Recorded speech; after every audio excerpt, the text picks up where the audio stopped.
ॐ नमः सिद्धेभ्यः। ॐ नमः सिद्धेभ्यः। ॐ नमः सिद्धेभ्यः। नमो अरिहन्ताणं नमो सिद्धाणं नमो आयर्याणं नमो उवज्जायणं नमो लोये सविसाहुणम् एसो पञ्चनमो यारो सौवे पावपणासनो मंगलाणं च सर्वेसिं परमं हवै मंगलम् परमं हवै मंगलम् मंगलं भगवान् वीरो मंगलं गौतमो गणी मंगलं पुष्पदन्ताद्यो जैनधर्मोऽस्तु मंगलम् सरस्वती नमोस्तुभ्यं वरदे कामरूपिणी उपदेशारम्भं करिष्यामि सिद्धिर्भवत मे सदा सिद्धिर्भवत मे सदा। ऋषभ देश से भगवान से लेकर के अंतिम तीर्थंकर भगवान महावीर स्वामी की तक चरणों में कमल में नतमस्तक होते हुए नमस्तु त्रिवार नमोस्तु नमोस्तु करते हुए, और जैसे आचार्य परमेष्ठी जितने भी पूर्वाचार्य हैं, जैसे षट्खंडागम जैसे ग्रंथों को लिपिबद्ध जैसे ग्रंथों का रचना की, और जैसे आचार्य कुंद आचार्य जैसे पुष्पदंत भूतबली जैसे आचार्य कुंद आचार्य जैसे आचार्य मानतुंग आचार्य उमा स्वामी समतभद्राचार्य जितने भी पूर्वाचार्य को नमोस्तु करते हुए, और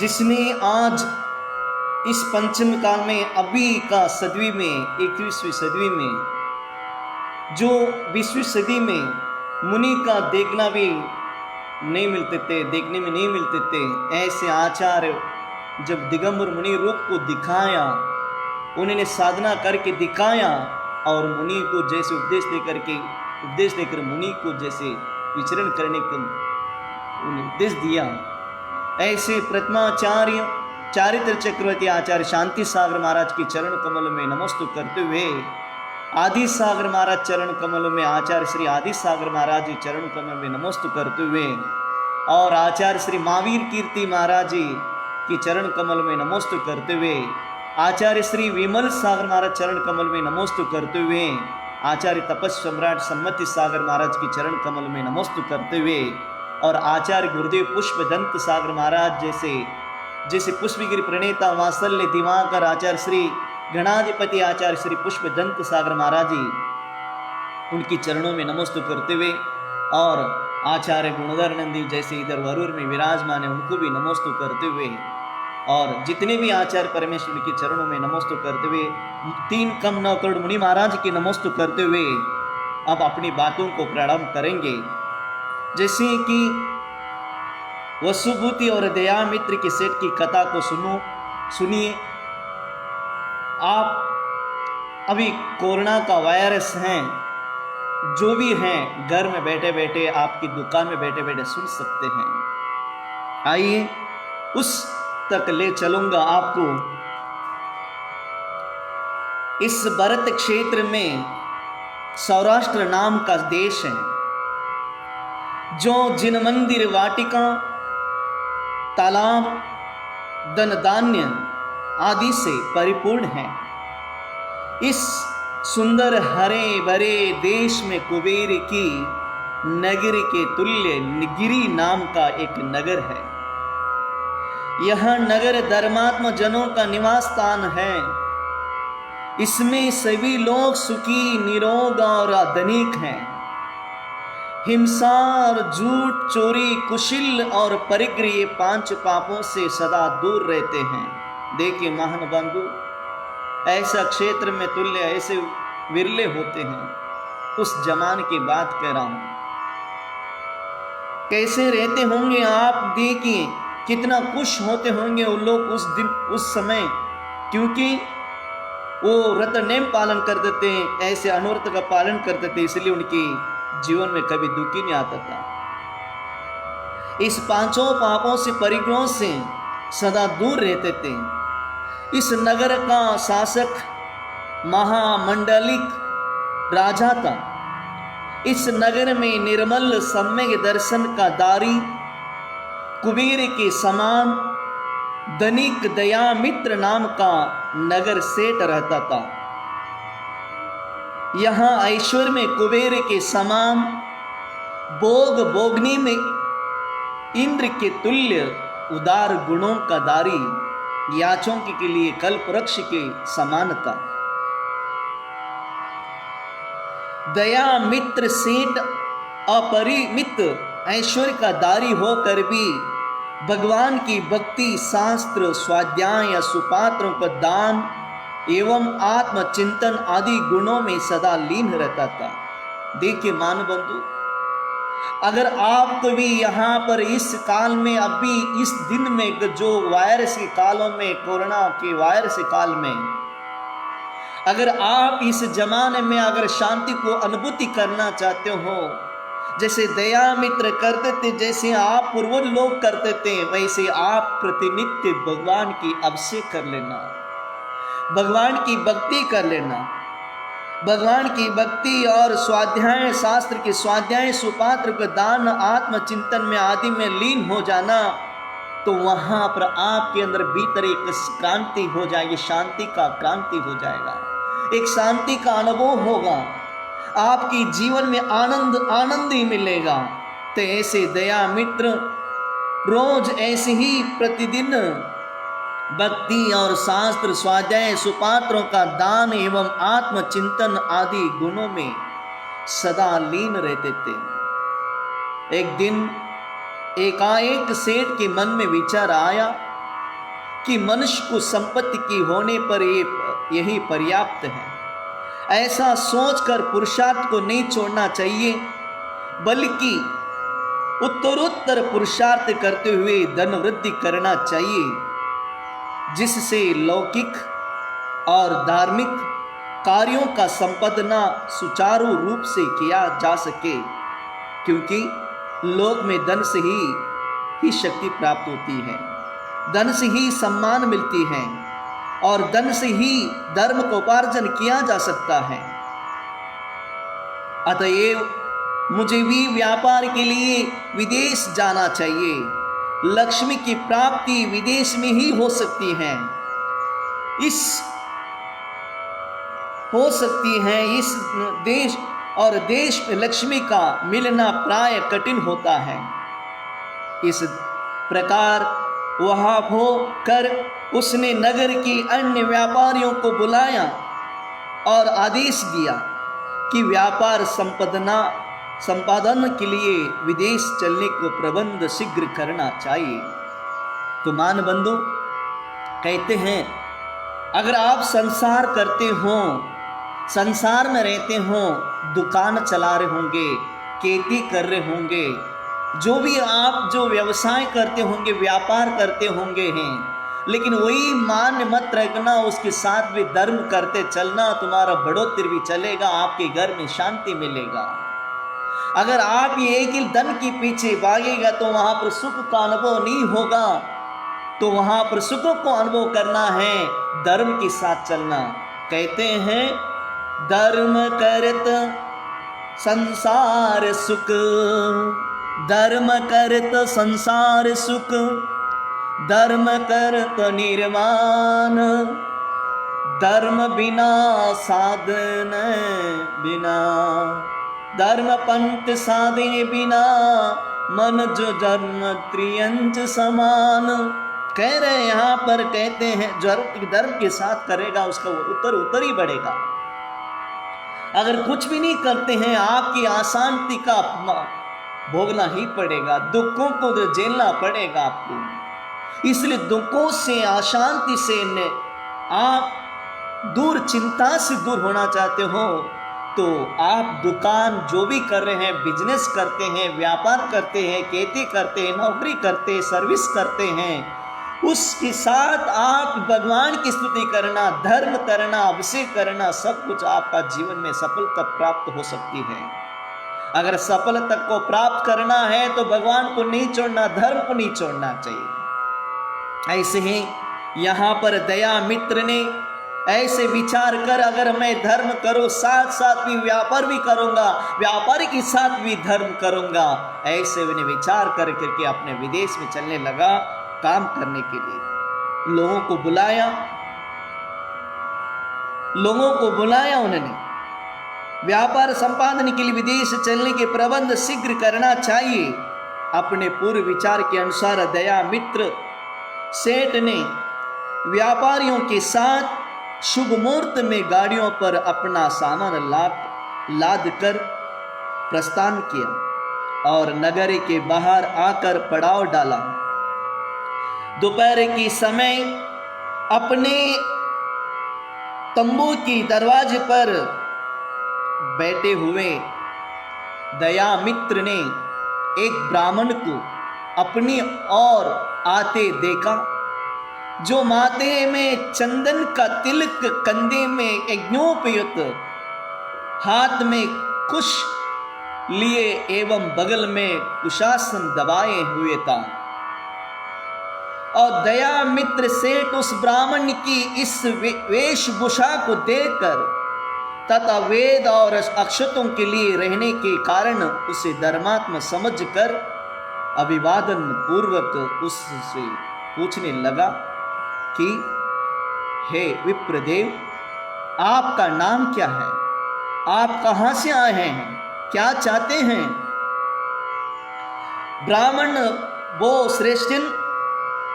बोलते कहते हैं उससे, उनको बोलते हैं, वो श्रेष्ठन मेरा नाम वसुभूति है, मेरा नाम वसुभूति है।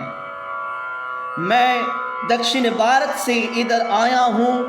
उत्तर भारत में प्रख्यात गंगा नदी है जो सबको सहाय प्रदान करती है तथा पवित्र बनाती है। मैं उस पावन मंदाकिनी में स्नान करने जा रहा हूँ। मैं उस पावन मंदाकिनी में स्नान करने जा रहा हूँ। मेरे सामने मार्ग संबंधी अनेक कठिनाइयां हैं। रास्ता में भयंकर जंगली जानवर रहते हैं जो राहगीरों का मार का जाते हैं। चोर और लुटेरे का भय भी है। ये जीते जी पति को जहन्नुम भेज देते हैं। मैं अभी आपके गांव की ओर से आ रहा हूं। मुझे मालूम हुआ है कि आपने भी उत्तर प्रदेश की और व्यापार के निमित्त अनेक साथियों के साथ प्रस्थान किया है।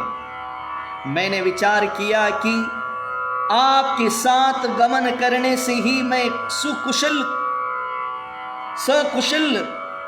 गंगाज की तक पहुंच जाऊंगा। अतः अब मैं आपकी शरण में हूं। देखिए, जो कठिनाइयां हो जाती हैं, कोई भी रक्षा करने वाला मिल जाए, बल मिल जाए तो अपना जीवन को सफलता यात्रा कर सकता है। ऐसे ब्राह्मण ने ऐसा विचार किया, मैं भी वहां से आया हूं, जंगल में भटकते भटकते आया हूं, आपकी चरणों में रहे साथ में चलूं, शरण में आया हूं। आपकी साथ चलने से मेरे को कोई भय भी नहीं होता, निर्भय होकर मैं अपना जीवन जा सकता हूं। ऐसे वो सोचकर ब्राह्मण उस दया मित्र के साथ चलने लगा। वसुभूति ब्राह्मण, दया मित्र विप्रदेव, आप निश्चिंत होकर हमारे साथ चलिए। रास्ते में आपको हम किसी भी प्रकार का कष्ट नहीं होने देंगे। आपको समस्त खाद्य पदार्थ एवं अन्य आवश्यक वस्तु हमारे व्यापारी संघ से मिल जाए करेंगे। इस प्रकार धैर्य प्रदान कर उसकी भोजन का प्रबंध किया तथा अपने अन्य साथियों को भी पूरी व्यवस्था की। धर्मात्मा का लक्षण यही होता है। मान बंधु, आप मेरी बात सुन रहे होंगे, अगर आपके साथ भी कोई भी यात्रा में आता है, आपकी कोई भी दुकान में काम करता है, अगर आपके खेत में कोई भी काम करता है, आपके साथ में कोई यात्री है, पथिक है, जो भी, उनको देखकर व्यवस्था कर लेना, आपको कभी छोड़ के नहीं जाएगा। अगर दुकान में आपकी धंधा नहीं चल रहा हो, अगर नौकर छोड़ करके चले जा रहे हैं, तो हमारे नौकर के प्रति भी आपको करुणा भी दिखाना चाहिए। नौकर को की उनको भी देखभाल करना चाहिए। अगर बुखार है, कोई आपकी उनके घर में कैसा है, और उनका धन दान दे करके उनका निश्चिंत होकर के उनको समझा करके अपने काम में क्यों नहीं आ सकता है। हम दुकान में बुलाते, काम करने में उसको बुलाते हैं, और इतना नहीं, उनको प्रताड़ित करते हैं, उनको डांटते हैं, मारते हैं।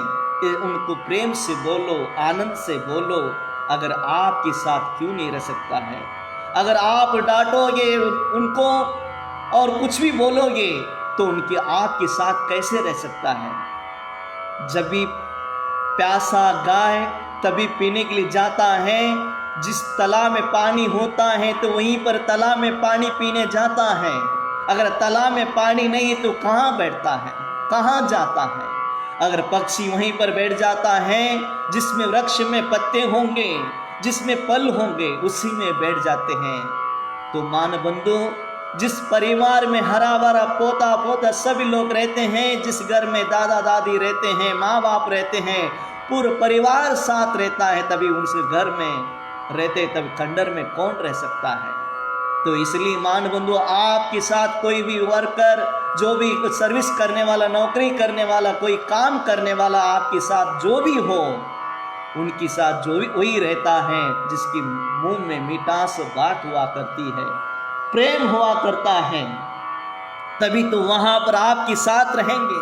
आप उसका जो भी उनका व्यवस्था करोगे, तभी तो आपके साथ रहेंगे, नहीं तो आपके साथ छोड़ के चले जाएंगे। मान बंधु, ऐसे दया मित्र ने अपना वसुभूति के साथ रहने उनको भी किया, और जो उनके साथ व्यापारस्थ थे, जो उनकी नौकर थे, जॉब करने वाले थे, जो भी था, सेवक थे, उनके लिए व्यवस्था करके उन्हें चल रहा था व्यापार करने के लिए। तो मान बंधु, उन्होंने पूरा भोजन का सभी अन्य साथियों को पूरी व्यवस्था की। प्रातः काल दया मित्र ने अपनी स्त्री और पुत्रों को बुलाया। देखी, अपने स्त्री एवं पुत्रों को बुलाया और उन्होंने समझाना प्रारंभ किया। सर्वदा मुनि संघ को आहार दान, जिनेंद्र भगवान की पूजन का प्रबंध, 4 प्रकार के दान, भाइयों को विभिन्न प्रकार की सहायता, प्रभावन के कार्य, नगर के लोगों को सब प्रकार की सहायता, रोगियों की सेवा, अनाथ अबलाओं को की रक्षा, जब तक मैं वापस न लौटूं मेरी समान ही करते रहना। देखिए कितना उनकी भावना कितनी अच्छी है। देखिए मान बंधु, जब विदेश जा रहा है, जो व्यापार करने जा रहा है, पति को बुलाया, मैं तो करता हाँ, लेकिन मेरी मजबूरी है, लेकिन धर्म के साथ भी धन कमाना भी जरूरी है। तो आप लोग घर में रहते हैं, तो आप मेरी बातों को सुन करके श्रद्धा के साथ नवदा भक्ति से 4 प्रकार की आहार दान करना है, चतुर्विध संघ को और मुनियों को आहार देना है, और गांव में रहने वालों को, नगर में रहने वालों को सहायता कीजिए, रोगी लोगों को सेवा कीजिए, जो अबला से रहते हैं उनको सहायता कीजिए, जो भी है उनका सेवा करते रहना। जब तक मैं वापस न लौटता हूँ तब तक मेरे काम आप करते रहना चाहिए। ऐसा आप भी कोई करता है क्या? जो आप विदेश जा रहे होंगे, अमेरिका जा रहे होंगे, कहीं दिल्ली जा रहे होंगे, बॉम्बे जा रहे, कहीं भी जा रहे होंगे, ऐसा कोई सेठ है आज करिए, आप भी ऐसे कीजिए। आज कोरोना वायरस आया है, रोगों को लेके देखिए, और कोई मुनिराज को दे आपके नगर में नहीं तो अगले गांव में कोई पर नगर में रहते उनके लिए सहायता कीजिए। अगर कई क्षेत्र में कोई अभिषेक भी रुका है तो उसके लिए दान धर्म कीजिए। कोई भी ऐसा कीजिए, वो प्रार्थना कीजिए। आपका देखना आपकी संसार में, आपकी दुकान, आपका व्यापार, आपका बिजनेस, सब कुछ आपका सफलता हो जाएगा अगर आप उसी में धन में लगे हो। धर्म छोड़ करके तो आप सफल पर नहीं प्राप्त नहीं कर पाओगे। इसलिए मान बंधु करते रहना ऐसे कह करके, मेरे घर से कोई भी याचक विमुख न जाए, मेरे घर से कोई भी याचक विमुख न जाए। धार्मिक कार्य सर्वदा होते रहे। पूर्व के अवसर पर विशेष रूप से भगवान का पूजन अभिषेक किया जाए। देखिए कितना उनके पूरे परिवार को संभाल के जा रहा है। ऐसा आपको मैं कह रहा हूँ, आपके घर में कोई व्यापार का धन कमा के जा रहे हैं, कोई बिजनेस करते हो, खेती करते हो, सफलता प्राप्त करना चाहते हो, कहीं भी नौकरी करना चाहते हो, तो वहाँ पर भी आपको भी ऐसा काम करना चाहिए। जब तक मैं नहीं आऊँगा तब तक पूरा परिवार साथ मिलकर के अभिषेक पाठ पूजन गजन करना है, ये पूरा अनुष्ठान करते रहना चाहिए। मेरा भी कार्य सिद्धि होगा। आपके परिवार में, हमारा परिवार, सबके परिवार में सुख शांति संपदा वृद्धि रिद्धि समृद्धि सब कुछ होगा। इसलिए मान बंधु आपको भी मैं कह रहा चाह रहा हूँ, आप मेरी बात सुन रहे होंगे इस फेसबुक के माध्यम से, लाइव में सुन रहे होंगे, लेकिन आप यहाँ पर नहीं आ सकते हैं, मेरे सामने आकर बैठकर नहीं सुन सकते हैं। आप यहाँ पर आकर के मुनिराज को, वहाँ पर कर्नाटक में है, कहीं दिल्ली में है, कोई मुनिराज को नहीं जा सकते हैं, आप नहीं सुन सकते हैं। ऐसे मुनिराज के लाइव में प्रवचन आते हैं, मेरे जैसे आ रहे होंगे, उनका सुन लेना, सुनने से सुन करके उसको आचरण में लाना, आपका जीवन सफल हो जाएगा। मान बंधु मेरी बात सुन रहे होंगे, दया मित्र ने अपने पत्नी को परिवार बुला करके ऐसे अभिषेक को उपदेश दिया, जब तक मेरे घर में कोई भी आ जाता है, मैं मेरे जाने के बाद कोई भी आ जाता है, दान पूछने आ जाता है, उनके लिए कभी भी उनको ऐसा मत भेजना, विमुख होकर मत भेजना। वो ना जाए, उनको दान धर्म दे करके चले, उनको छोड़ देना, उनको भोजन खिला देना। ऐसे आपको मैं कह रहा हूँ, आपके घर में कोई भी आ जाता है, उनके लिए सेवा करना, उनको भोजन व्यवस्था कर लेना। अगर पात्र देना है तो कुपात्र मत देना, अगर सुपात्र देना, सुपात्र देने से भी सफलता प्राप्त हो जाएगी। अगर कोई आ जाता पैसे मांगता है तो उसका कुपात्र दिया, उन्होंने शराब पी लिया और दुरुपयोग कर लिया, तुमको भी पाप बंद हो जाएगा और सबको पाप बंद हो जाएगा। इसलिए दे करके दान करना चाहिए, ये भी ध्यान होना चाहिए, विवेक होना चाहिए। आपको भी ध्यान रखिए, हर लोग ऐसा नहीं हो सकते हैं, लेकिन सुपात्र दे देना चाहिए, अभिषेक करना चाहिए, सब कुछ करना चाहिए, तब तो आपको शांति मिल जाएगा। दया मित्र ने उनको परिवार को समझा करके, उन्होंने सब समझा करके चले गए, अभिषेक नहीं रुकना चाहिए। ध्यान रखना, आपके गांव में नगर में कोई पंडित आना छोड़ दे, 121 अभिषेक रुक जाता है। जहां मंदिर का अभिषेक रुक जाता है, जहां पूजन पाठ रुक जाता है, उस नगर में कभी भी शांति का प्रदान नहीं होता, शांति का अनुभव नहीं होता है, सुख का समृद्धि नहीं हो सकता है, वहाँ कुछ नहीं हो सकता है। हर दिन हर प्रातः काल भगवान का अभिषेक होते रहना चाहिए। वहाँ के मुनि हैं तो उनका सेवा करना चाहिए। जो अभिषेक नहीं होता है, उनके नगर में कभी सुख का अनुभव नहीं होता है, सुख प्रदान शांति नहीं मिल पाता है, दुखों का अनुभव करना पड़ता है। महान बंधु उस दया मित्र ने अपने परिवार को समझा कर चले गए। दया मित्र सेठ के इस उपदेश को सभी ने हर्ष हाथ जोड़कर स्वीकार किया। अन्य नाते पोते भाई बंधु भी उसे प्रणाम नमस्कार आदि यथा योग अभिवादन कर जंगल से वापस नगर में चल गए और उसके उपदेश के अनुसार धर्म आचरण पूर्वक दिन दुखियों का सहायता करने लगे। ध्यान रखिए, उन्होंने जैसे बोला दया मित्र ने, उन्होंने स्वीकार करके ना तर्क नहीं किया। आप जा रहे हैं, आप करना चाहिए, हमको नहीं हो सकता, ऐसा तर्क नहीं किया उन्होंने। जहां तर्क होता है, ध्यान रखना महान बंधु, मेरी बात सुन रहे होंगे, जहां धर्म कार्यों में वहां पर आज्ञा पालने में जो भी हो, उस समय तर्क नहीं करना चाहिए, समर्पण होकर के स्वीकार करना चाहिए।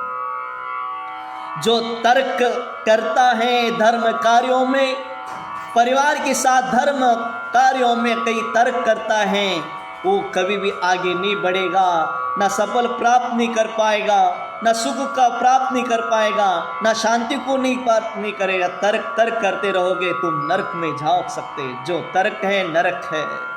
और जहां समर्पण हो करके जो स्वीकार कर लेता है, उनके लिए शांति, आनंद, सुख, अपार की शांति अनुभूति होती है। और उनके लिए सभी जो लोग उनके पास आकर के बैठ करके उनकी सेवा भी करते हैं, उनके अभिवादन करते हैं, जो भी उनका स्वीकार करता है, उनके लिए अनंत समृद्धि रिद्धि सब प्राप्त होता है। जो समर्पण से सेवा करता है, स्वीकार करता है, तर्क नहीं करता है। इसलिए मान बंधु, आपके घर में माँ बाप होंगे, आपके घर में दादा दादी जी होंगे, नाना नानी जी होंगे, आपके बड़े बड़े भाई होंगे, आपकी माँ होंगे, कोई भी आपसे कोई काम कहने के लिए कहते, स्वीकार करके काम करना, आपको इज्जत मिल जाएगा।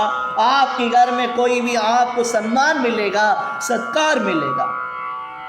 ध्यान रखना मान बंधु, आप ऐसी ही धर्म कार्य में भी मुनिराज आपकी नगर में आते हैं, समाज जो भी कहते हैं उसका पालन करना, स्वीकार करना आपकी सफलता का प्राप्त की कार्य बन जाएगा। मान बंधु, उन्होंने कह करके उस जंगल में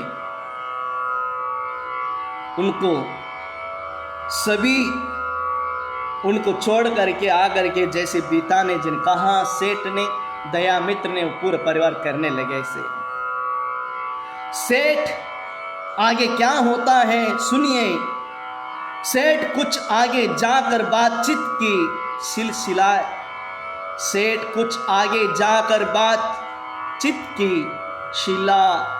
सिलसिले में ब्राह्मण से कहने लगा, वो विप्रदेव, मेरा नेम है कि प्रतिदिन 3 घंटे समय, 1 घंटा 12 मिनट शास्त्र स्वाध्याय, दर्शन, पूजन, जाप आदि धार्मिक क्रियाओं में व्यतीत करता हूँ। अपनी धार्मिक क्रियाओं को संपन्न करने पर ही भोजन ग्रहण करता हूँ। इसके पश्चात व्यापार संबंधी कागज पत्र देखता हूँ, व्यापार करने का आदेश देता हूँ।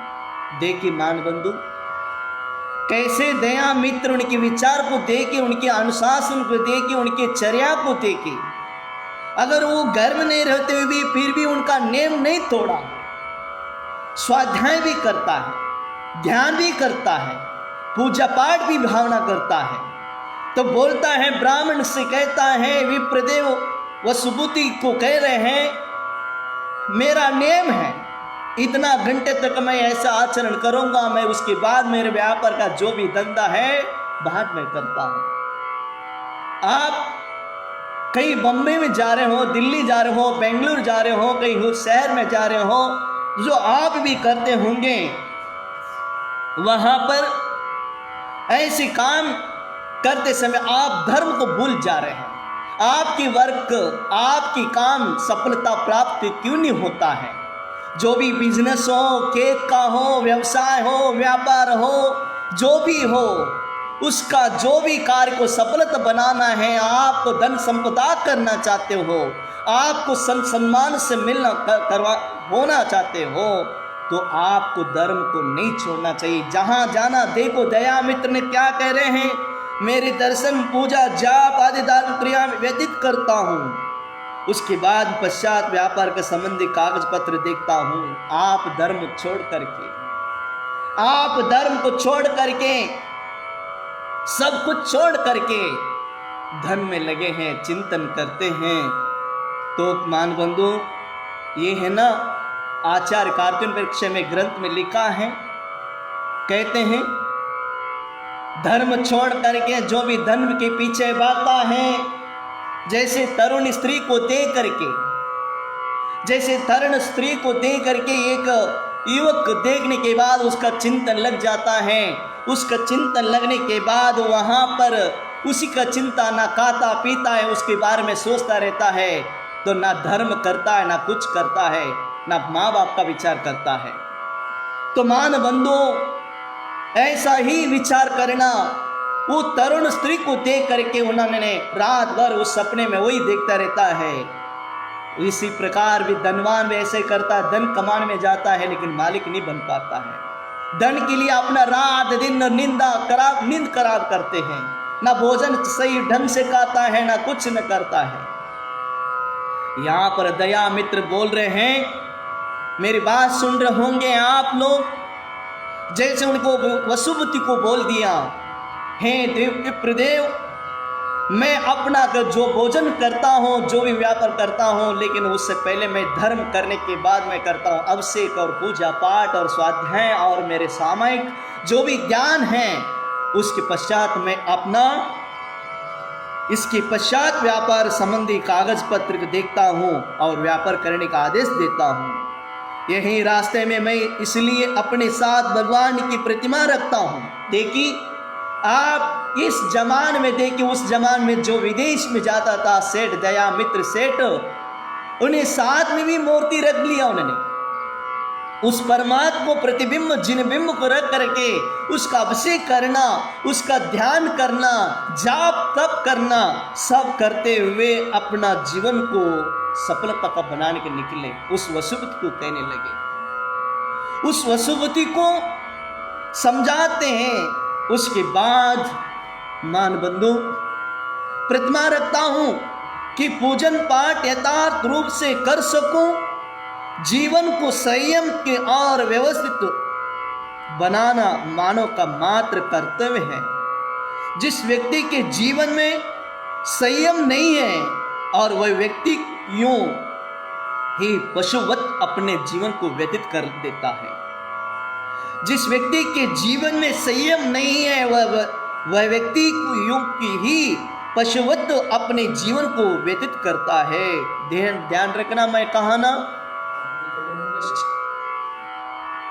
ध्यान रखना, जैसे मैंने कहा, धर्म करत संसार सुख, धर्म करत निर्वाण, धर्म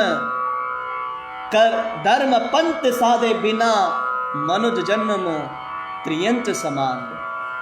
कह रहे हैं महान बंधु, यहां पर जिसकी जीवन में संयम नहीं है, परमात्मा का भक्ति नहीं करता है, जो जिनवाणी को नमस्कार नहीं करता है, ध्यान रखना, उनका जीवन पशु की समान हुआ करता है।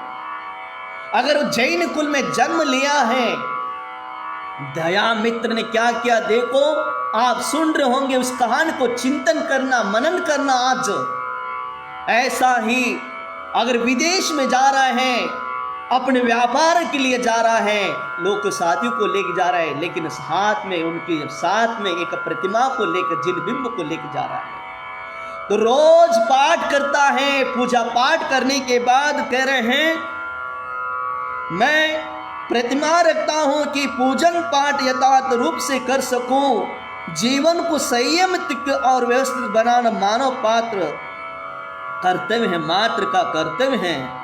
जिस व्यक्ति के जीवन में संयम नहीं है, वह व्यक्ति यूं पशुवत अपने जीवन को व्यतीत कर देता है। प्रत्येक मनुष्य को अपनी आत्मा की दृढ़ आस्था रखकर अपनी स्वरूप को विचारने का प्रयत्न करना चाहिए। मान बंधु, ये आप मेरी बात सुन रहे होंगे, जहां मेरी बात सुन रहे होंगे, मेरे चातुर्मास हो रहा है कर्नाटक में, वरूर का ग्राम में। वो वरूर ग्राम में मेरे चातुर्मास हो रहा है। आचार्य गुरुदेव पुष्पदंत सागर महाराज ने पुष्पगीर में विराजमाने, उनके आशीर्वाद से मैं यहां पर, मेरी वरूर, यह है वरूर ग्राम कर्नाटक में है। हुबली तालुके जिला धारवाड़ है। 16 साल के बाद मेरे यहाँ पर मेरे जन्म स्थान है, यहाँ पर मेरा चातुर्मास हो रहा है, यहाँ पर मेरा चातुर्मास हो रहा है। तो मानव बंधु, पहली बार मैं यहाँ पर आया हूँ। मेरी भाषा तो मातृभाषा कन्नड़ है, फिर भी आपकी राष्ट्रभाषा में, हिंदी भाषा में बोलने की प्रयास कर रहा हूँ। तो मान बंधु, यहाँ पर दया मित्र का, वसुबुद्धि का, उनका कथा को सुन रहे हो आप। देखिए, दया सेठ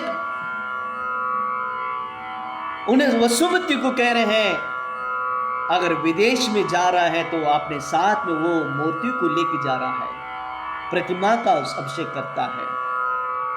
अगर आपकी बिजनेस में, व्यापार में, कहीं भी व्यवसाय में, अगर खेत में, अगर आपकी जहां नौकरी करते हो, सफलता प्राप्त करना चाहते हो, रोज मंदिर जाया करे और अभिषेक पाठ करना।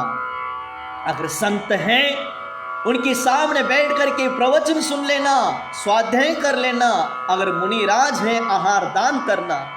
उन्होंने दया मित्र ने पूरे परिवार को समझा कि गया, अरे मैं तो व्यापार करने जा रहा हूं, आप पूरा परिवार, नाते पोते सब प्रणाम कर, उनका सबको बुला करके, मैं जब तक नहीं लौटूं तब तक आपके घर में कोई भी आ जाए उनका सेवा करते रहना और पूजा पाठ करते रहना। ऐसे समझा कर उनको समझा करके चले जाते हैं। मान बंधु, आज आपसे एक ही विनंती है, आप भागा दौड़ में लगे हैं इस कोरोना की वायरस में। अगर कोरोना से दूर होना चाहते हो तो आपको, अगर कोरोना वायरस आने से है डर लगता है, इसके लिए मास्क पहन के जाते हो। अगर बिना मास्क जाएगा तो आपको कोरोना वायरस अटैक कर सकता है। इसलिए आप उसका अनुशासन, उसका नियम का पालन कर रहे हैं। बिना मास्क जाए तो आपको कोरोना वायरस अटैक करेगा, आपको भी संक्रमित हो जाओगे।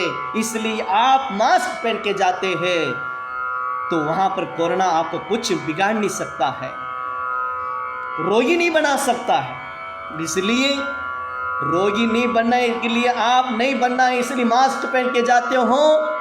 उसी प्रकार भी आपके जीवन में शांति को अनुभव करना चाहते हो, सुख का प्राप्त करना चाहते हो, आनंद को प्राप्त करना चाहते हो, अगर आपके कार्य को सफलता प्राप्त करना चाहते हो, आप भी उसका भी जैसे कोरोना वायरस का अनुशासन पालन करते हैं, मास्क के बिना नहीं जा सकते हैं, उसका मास्क पहन के जाते हो, उसी प्रकार की धर्म की मास्क पहन के चले जाना।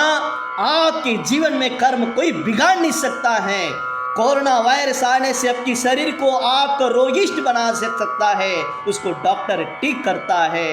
फिर यहाँ पर तुमको आत्मा में लगे हुए कर्म की कोरोना वायरस जैसा है, वो कोरोना के वायरस को दूर करने वाला डॉक्टर है। आत्मा में लगे हुए कर्मों को, रोग को दूर करने के लिए धर्मात्मा है, संत है, जिनेंद्र भगवान है, उनकी अभिषेक पाठ कर लेना, भगवान की करना, साधु संतों को सेवा कर लेना और आहार दान देना। और इतना नहीं, जो उसका जैसे मास्क पहन के जाते वैसे धर्म की भी मास्क पहन के जाना, तुम्हारा जीवन सफलता हो जाएगी। तो ध्यान रखना मान बंधु, एक कोरोना वायरस व्यक्ति को छूने से उसका वायरस आपको प्राप्त हो सकता है। ये गाली गलौज, क्रोध करने से, गुस्सा करने से आपको कर्म का बंध हो सकता है। तो यहाँ पे एक व्यक्ति छूने से ये कर्म का बंद होता है, तो आपको भगवान के अभिषेक करने से ये पुण्य बंद क्यों नहीं हो सकता है। पुण्य का आश्रय को करने के लिए हम उस भगवान का चिंतन मनन कर लेना, जीवन को सफलता प्राप्त हो गया। दया मित्र जैसे व्यापार के लिए जा रहा है, उनके साथ भी प्रतिमाओं को लेके जा रहा है, रोज पाठ करके उसका चिंतन मनन करके स्वाध्याय करने के बाद अपना बिजनेस को संभालता है। ये सच्चा का श्रावक यही कहलाता है।